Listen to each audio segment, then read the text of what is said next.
രണ്ടാം വത്തിക്കാൻ കൗൺസിലിനെ കുറിച്ചുള്ള പഠന പരമ്പരയുടെ 73ാമത്തെ എപ്പിസോഡിലേക്ക് ഹാർദവമായ സ്വാഗതം. ഈ എപ്പിസോഡിൽ രണ്ടാം വത്തിക്കാൻ കൗൺസിലിൻ്റെ തിരുസഭയെക്കുറിച്ചുള്ള ജനതകളുടെ പ്രകാശനം എന്ന പ്രമാണരേഖയിൽ നമ്മൾ കാണുന്ന ഹയരാർക്കി കേന്ദ്രീകൃതമല്ലാത്ത ഒരു സഭാ നിർവചനത്തെക്കുറിച്ചും സഭാ സങ്കല്പത്തെക്കുറിച്ചുമാണ്. ഒന്നാം വത്തിക്കാൻ കൗൺസിലിൻ്റെ സഭാ സങ്കല്പവും സഭാ നിർവചനവും ഹയരാർക്കി കേന്ദ്രീകൃതമായിരുന്നു. മെത്രാൻ, കർദിനാൾ, ബിഷപ്പുമാർ, വൈദികർ, അൽമായർ.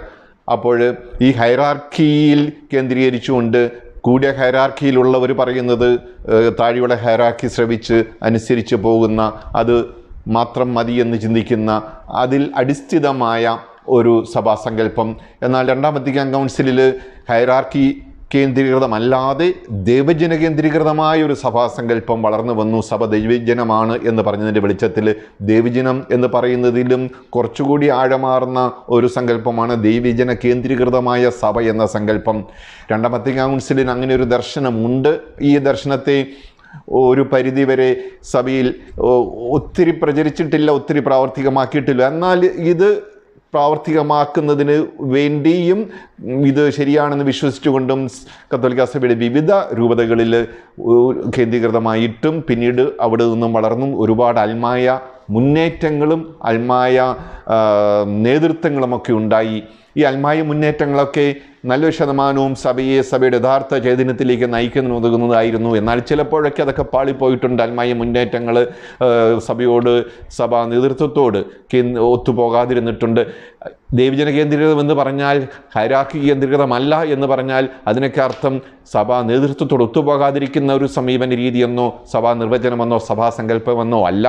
എന്നാൽ കേന്ദ്രീകൃതമായിരിക്കുന്ന, അടിസ്ഥാനമായിരിക്കുന്നത് ശ്രദ്ധ ചെലുത്തേണ്ടത്. കാരണം ദൈവജനത്തെ ശുശ്രൂഷിക്കുന്നതിന് വേണ്ടിയാണ് നേതൃത്വം ഹൈറാർക്കി. അപ്പം ദൈവജനത്തെ നയിക്കുന്നതിന് വേണ്ടിയാണ്, ശുശ്രൂഷിക്കുന്നതിന് വേണ്ടിയാണ്. അതുകൊണ്ട് ദൈവജന കേന്ദ്രീകൃതമാണ് സഭയെക്കുറിച്ചുള്ള സങ്കല്പം.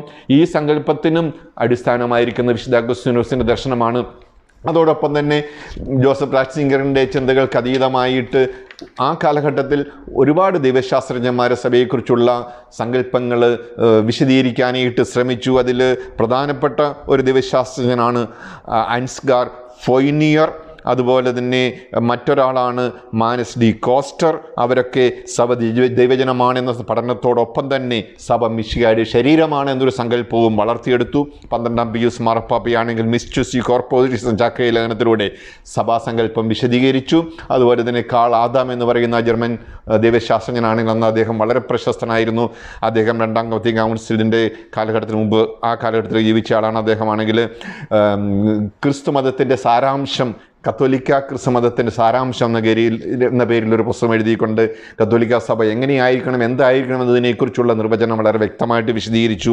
ഒപ്പം കാൾ റാണറിൻ്റെ സഭയെക്കുറിച്ചുള്ള സങ്കല്പങ്ങളും ഒന്നു ചേർന്നു. അങ്ങനെ നിരവധിയായ ദൈവശാസ്ത്രജ്ഞരുടെ ചിന്തകളെയൊക്കെ ക്രോഡീകരിച്ചുകൊണ്ട് സഭ ദൈവജനമാണ്, ഹൈറാർക്കി കേന്ദ്രീകൃതമല്ല, സഭ ദൈവജന കേന്ദ്രീകൃതമാണ് എന്നൊരാശയത്തെ ഊന്നിപ്പറഞ്ഞു. ആ ആശയം സഭയിൽ പോസിറ്റീവായിട്ടും നെഗറ്റീവായിട്ടുമുള്ള ചലനങ്ങൾ ഉണ്ടാക്കിയെന്നും നമ്മൾ ഓർത്തിരിക്കുന്നത് നന്നായിരിക്കും.